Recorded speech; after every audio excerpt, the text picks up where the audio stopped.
Assalamualaikum warahmatullahi wabarakatuh. Selamat pagi Soli dan Soliha. Bagaimana kabarnya hari ini?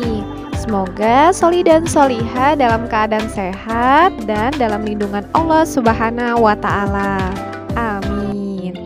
Sebelum mulai belajar, Ibu Guru pastikan Soli dan Soliha sudah melaksanakan aktivitas pagi ya, seperti mandi pagi, sarapan, dan sholat duha.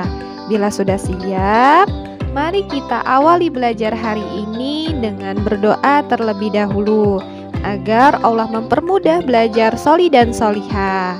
Berdoa dimulai. Bismillahirrahmanirrahim. Raditu billahi rabba wa bil islami dina wa bi Muhammadin nabiyyan wa rasula. Rabbi zidni ilma warzuqni fahma. Amin ya rabbal alamin. Baik Soli dan Soliha, hari ini kita akan belajar tematik kembali. Tema 3B, menyayangi tumbuhan dan hewan, subtema 1 dan 2. Lebih tepatnya, Soli dan Soliha akan mempelajari mata pelajaran Bahasa Indonesia. Berdasarkan KD 3.3, Ibu Guru harap Soli dan Soliha semua mampu menguraikan pesan yang terkandung dalam dongeng, baik dalam bentuk lisan maupun tulisan. Dan Soliha juga dapat mempraktikkan pesan moral yang terkandung dalam sebuah cerita dongeng di dalam kehidupan sehari-hari.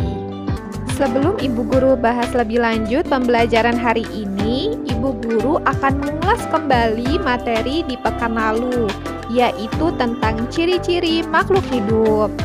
Makhluk hidup dikatakan hidup apabila mempunyai ciri-ciri. Nah, ada yang tahu nggak ya apa saja ciri-ciri makhluk hidup itu? Oke, benar sekali.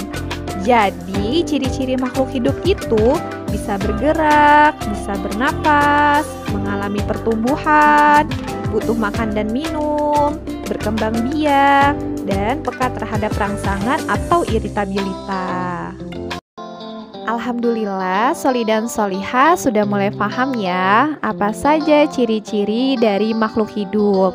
Nah, hari ini kita akan masuk ke materi baru, yaitu tentang pesan moral yang ada di dalam dongeng. Mari Soli dan Soliha simak baik-baik ya materi hari ini. Pertama-tama, Ibu Guru akan menjelaskan tentang dongeng.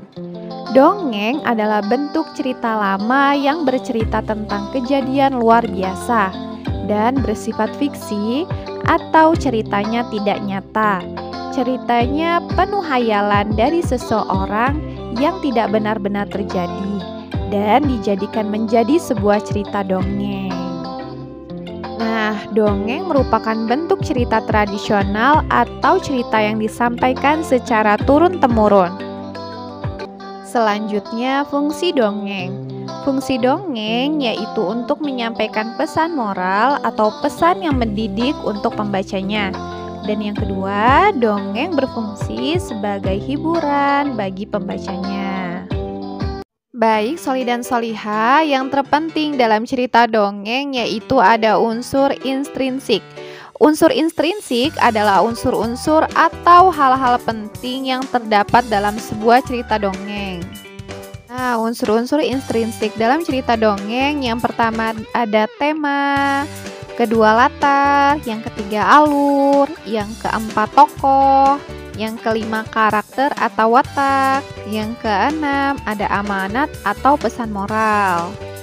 Oke, Soli dan Soliha, Ibu Guru akan menjelaskan satu persatu unsur-unsur yang ada dalam cerita dongeng. Yang pertama, tema. Tema adalah ide utama yang mendasari sebuah cerita dongeng. Contoh tema dongeng adalah tema persahabatan, tema keluarga, dan lain-lain. Yang kedua, latar. Latar adalah keterangan mengenai waktu, tempat, suasana dalam sebuah cerita dongeng. Misalkan waktunya bisa sore hari, pagi hari, malam hari, dan lainnya. Sedangkan latar tempatnya bisa di sungai, di desa, di perkotaan, di sekolah, di hutan, dan lain-lainnya. Sedangkan latar suasananya bisa bahagia, bisa sedih, menakutkan, dan lain-lainnya. Unsur yang ketiga yaitu alur. Alur adalah urutan peristiwa dalam sebuah cerita dongeng atau jalannya cerita dongeng. Keempat, tokoh. Tokoh adalah para pelaku dalam sebuah cerita dongeng. Bisa jadi tokohnya itu adalah hewan, manusia, tumbuhan yang diberi nama, dan lain-lainnya. Yang kelima, karakter atau watak, atau biasa disebut dengan penokohan juga. Penokohan adalah karakter atau watak tokoh. Misalnya nih, tokohnya baik hati, suka menolong, terus serakah, sombong, dan lain-lainnya. Dan yang keenam adalah amanat.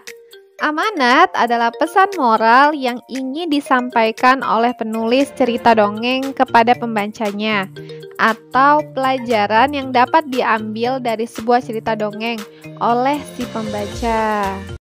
Oke, Soli dan Soliha, bentuk pesan atau amanat dalam dongeng ada dua bentuk ya. Yang pertama bentuknya tersurat, yaitu amanat atau pesan dongengnya tertulis langsung di dalam cerita dongengnya. Nah, bentuk yang kedua tersirat, yaitu pesan atau amanat dongengnya tidak tertulis langsung di dalam cerita dongeng. Biasanya kita harus mencari dan menyimpulkan sendiri pesan dongengnya. Berikut adalah cara menemukan pesan dalam cerita dongeng. Nah, langkah yang pertama, Soli dan Soliha harus baca cerita dongengnya dengan baik. Dan yang kedua, pahami setiap isi dalam cerita dongeng. Dan yang ketiga, simpulkan isi cerita menjadi sebuah amanat atau pesan moral dalam sebuah cerita dongeng. Selanjutnya yaitu contoh dari cerita dongeng yang populer di Indonesia. Ada dongeng Malin Kundang, Batu Menangis, Bawang Merah, Bawang Putih, dan masih banyak yang lainnya ya nak. Nah, untuk lebih memahami bagaimana mencari pesan atau amanat dalam sebuah cerita dongeng, yuk kita simak sama-sama ya nak, kisah dongeng Malin Kundang.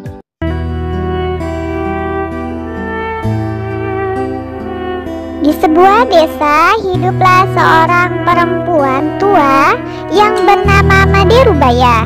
Ia hidup bersama anak kandungnya yang bernama Malin Kundang. Made Rubaya sangat sayang sekali kepada anaknya tersebut.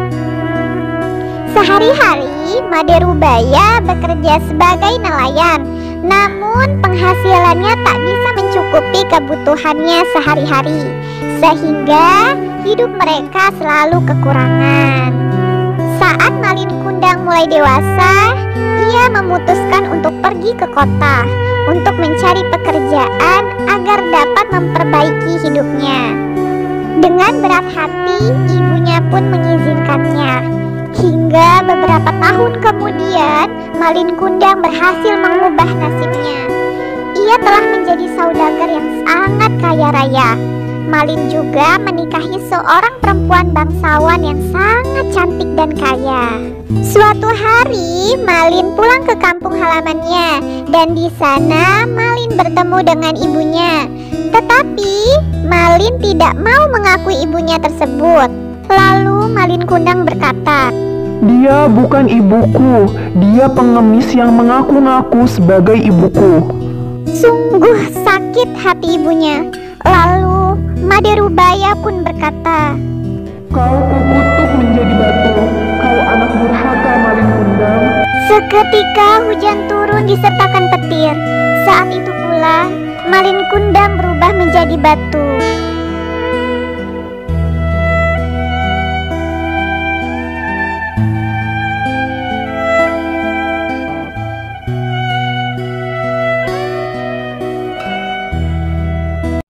Baiklah, Soli dan Solihah, kita simak sama-sama ya unsur-unsur yang terdapat dalam cerita Malin Kundang.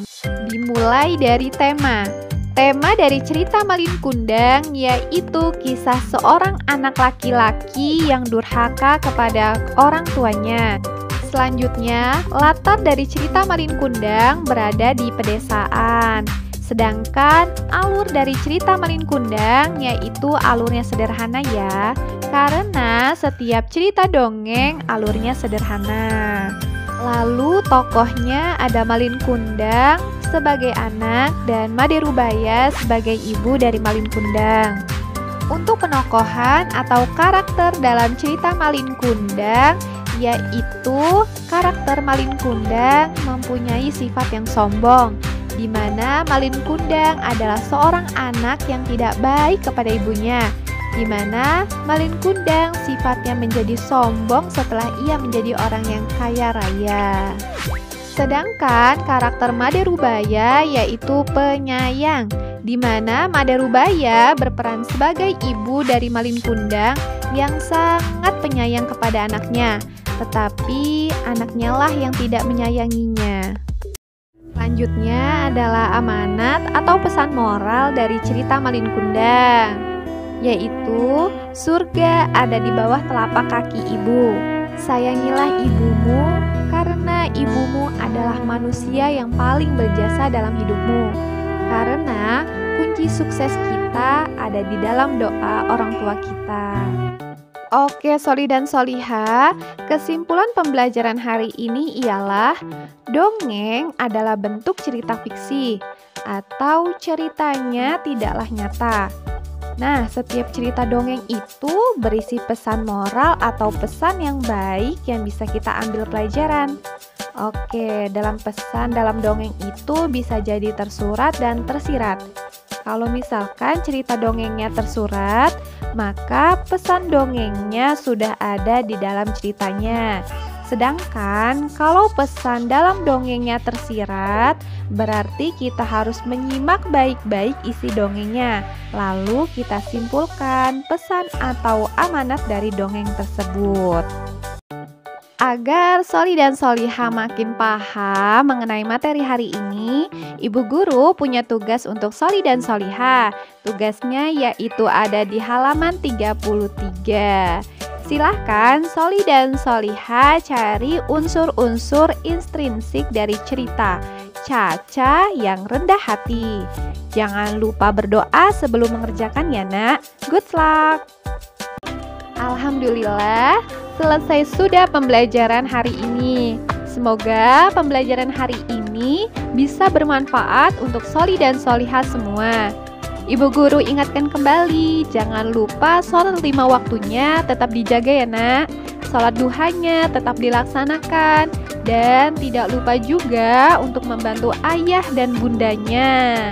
Oke, Ibu Guru akhiri. Wassalamualaikum warahmatullahi wabarakatuh.